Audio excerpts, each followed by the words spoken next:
things start getting crazy around you. Yeah.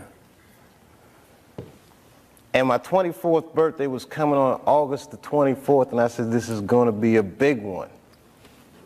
And the morning that I turned 24, phone rang, and my sister was like, Dad had a stroke. For the next year, I watched my father teeter on life and death.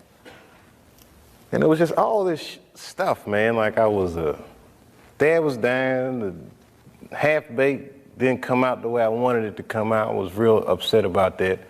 Because it was a real cool script, and then I saw it, I was like, hey man, you made a weed movie for kids. And it wasn't for kids, a script, you know. It was all these things, so much pressure. Africa. Then I was in Ohio. I get a call on my cell phone from Hollywood. I'm like, hello, Hollywood. They're like, hello, Dave. They're like, that pilot you did for Fox, looks like they want to pick it up. We need you to come out because they want to meet with you. And I was like, well, listen, I can't really come out right now.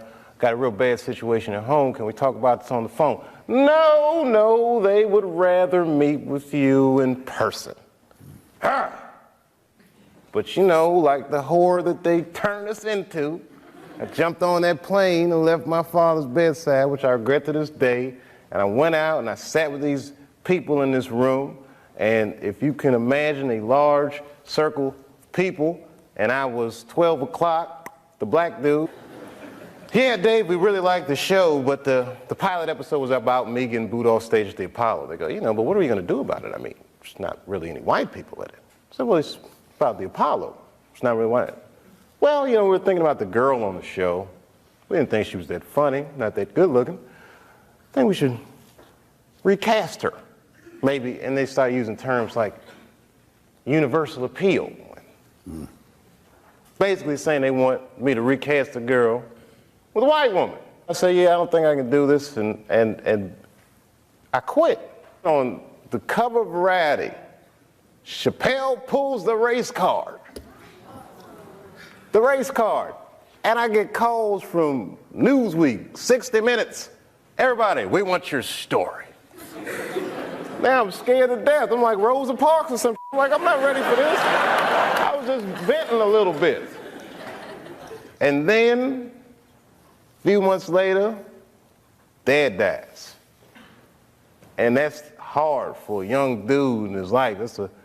That's a real tough loss. I was there when he died. And he went from being my father to what are we going to do with the body? Within moments, it was over. And I'm going through all this stuff, and this is the guy I would usually talk to, right? Dad. And I got to figure this out for myself. I don't want to figure this out for myself. You know, I was beat down. I wasn't living right. You know what I mean? Like, the weed thing was just a bad habit at this point. And you know what I mean? All these, you know, chicken head girls you mess with when it comes with the territory. I'm just being real. Just being real. Just wasn't living right, man. I didn't feel good. And the stand-up stuff was just some angry stuff. It was just like I was kind of bottoming out. But when my dad died, because I'd been commuting back and forth to Ohio so much, that's when I bought the farm, which I called the F you Hollywood farm. Did you stay in Yellow Springs for a while? I live there to this day. I live there to this day. I'm raising my kids there. Look, man, at that point in your life, it's something so real in contrast to what Hollywood is, a very powerful illusion. And when your dad died, it kind of just broke the spell, like, oh, this is bullshit. Look, I've been spending so much time doing this. What about my family? What about my friends? Wait, whatever happened to my friends? Damn, I don't even have any friends. Ugh. So I bounced, man.